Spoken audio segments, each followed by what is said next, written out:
last week's trading session. So last week, Friday, I took a long trade on pound CAD and the trade just moved sideways. I entered it roughly 5:28 my time in the morning. And the trade just moved sideways, and then around 10:46, 10:47, somewhere there was like a sudden volatility spike. And according to my rules, I have to lock in my profit once my profit goes past at least one risk to reward. So my profit target for that specific trade was 2 risk to reward, and price shot up, went all the way to 1.98 risk to reward, and then started pulling back. And in the moment I knew, okay, I need to lock in my 1, and I did that because that's what I should do according to my trading plan, and I need to be disciplined. And price then took me out for a 1, and the trade then failed. It would have been a break even. And that's just so important to understand the psychology of how different traders would have reacted in a scenario like that. Let's say 100 traders had the exact same trading plan, but 90% of them operated from a retail, emotional perspective and a state of mind. It's so easy for many of them to think, my trade was so close to take profit, the 2 risk to reward, because it went up all the way to 1.98. I don't want to close it for 1 because I feel like the market owes me that extra bit of profit from where it pulled back. But the reality is there's so many flaws with this mindset and this approach. And at the end of the day, you really need to understand how a professional mindset and perspective looks in terms of trading behavior. So that's the lesson for this week. And I'm really going to now go deeper and start to discuss the main topic, and that's why most traders fail. And I'm going to break that into segments. So failure has nothing to do with strategy. I first want to talk about that because I think for many traders starting out, they always think like, I need to have the best strategy in the world. They think like there's perhaps like a holy grail strategy where you can simply take trades and basically never take losses. And you'll see when traders start out, maybe that's you, maybe you've been through it, but traders really are in search of like the next best strategy. They go into the black hole of analysis, as some people will call it, of trying to get more indicators, more technical skills and reasoning to actually take or not take a trade. And they do system hopping. They hop from one system to another.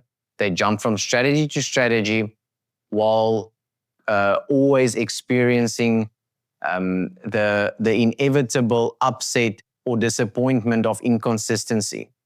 That's because like trading has nothing to do, consistent trading has nothing to do with your strategy. Yes, good strategy help, and you need a good strategy to be profitable, but to be consistent is not about the strategy. It's actually about human behavior and therefore your emotions and how you control your emotions and how consistent you operate from a certain emotional state.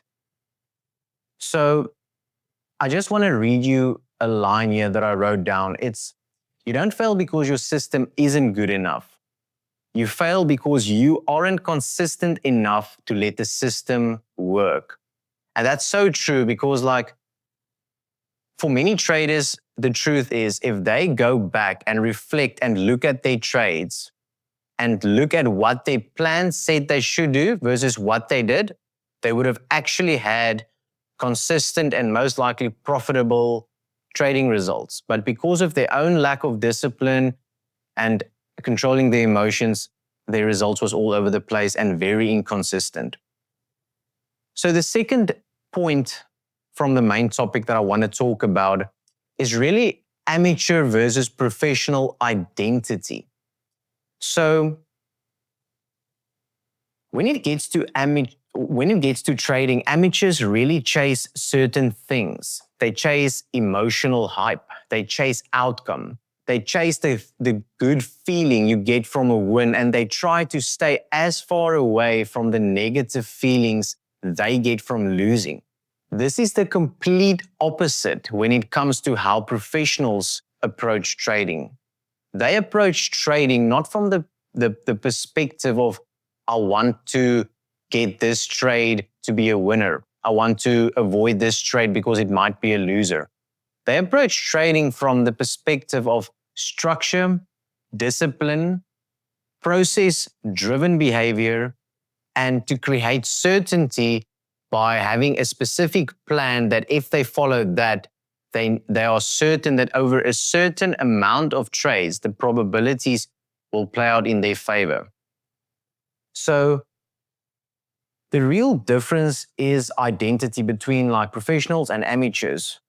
So something that I wrote down here is amateurs trade to feel something, whereas professionals trade to execute something.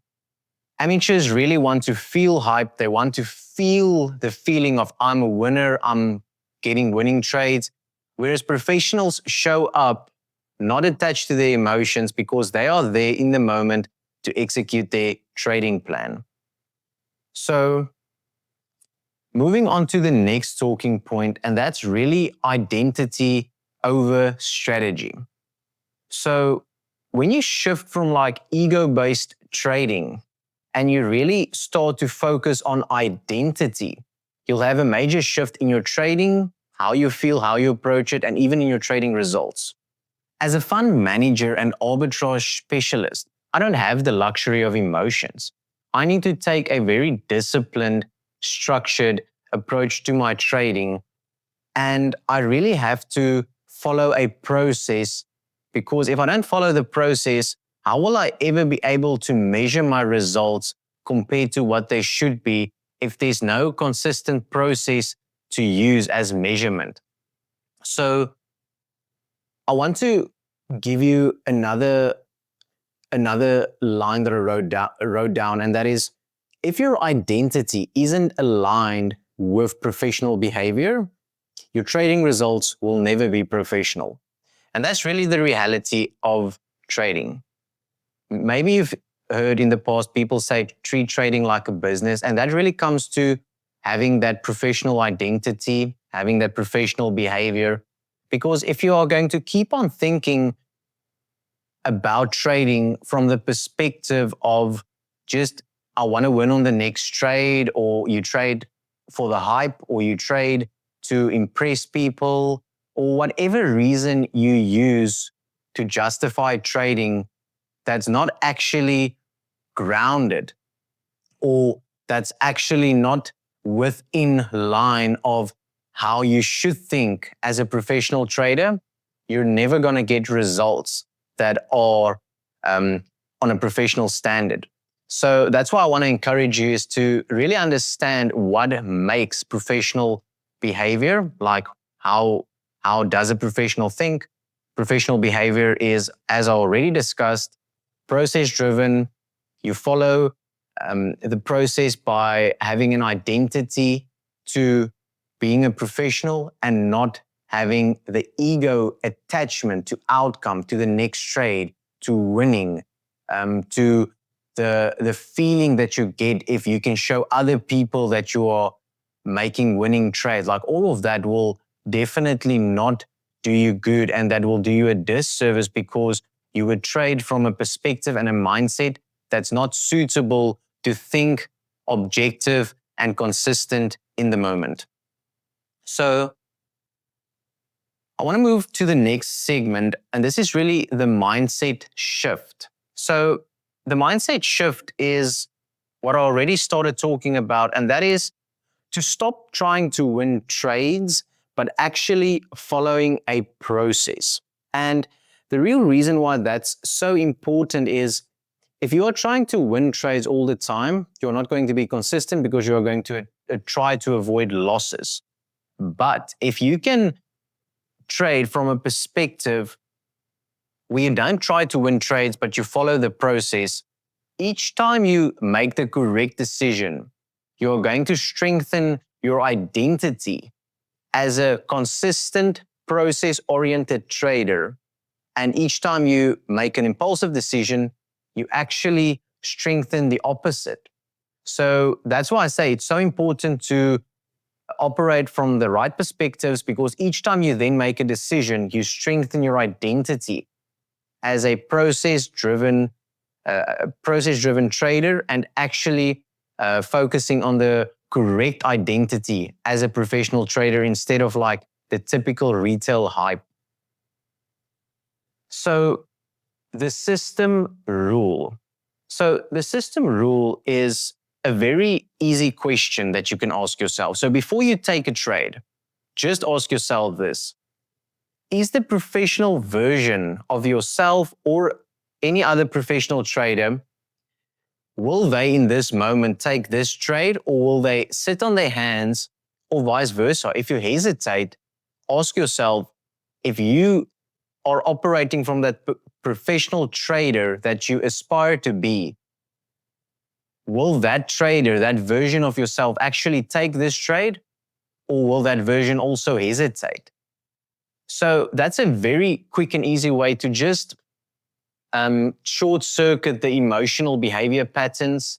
Obviously, there's many different things that can still cause emotional issues, and it can go much deeper, and there's many other techniques to actually train the correct behavior. But just as a quick, simple rule, you can just ask yourself that question to just get out of a potential emotional state and into alignment with the professional identity that you aspire to have. So I want to also talk about the next point, and that is identity upgrade. And I want to read you a line that I wrote down. So I want to give you an identity statement, something that you can read to yourself, put it on your monitor when you are trading, put it against your wall, make it your phone wallpaper or screensaver, whatever. But it goes like this: I am a disciplined trader. My decisions reflect my identity, not my emotions. So I'm going to read it to you one more time. I am a disciplined trader. My decisions reflect my identity, not my emotions. So if you can always just operate from that perspective, where your decisions reflect who you are, the professional, consistent trader, and not the emotions that you feel in the moment, your trading results would probably double, or at least increase and improve by a lot. So that's basically what I want to talk about today for the first episode. So the second episode is going to be how to build a trading identity that wins. So for the first episode, just to recap, why most traders fail, it has nothing to do with strategy. It's not more indicators or more technical skills that will get you to profitable, consistent results. It's how you think when you trade. It's your identity as a trader, and it's your emotional attachment to outcome versus your focus and identity to being a process-driven trader. So remember, the market rewards structure, not emotion. Build the identity first, the consistency will then follow. So I hope you guys enjoyed this first episode. Make sure to leave any feedback, any comments, share your inputs and thoughts, and I'll check you in the next one. Cheers.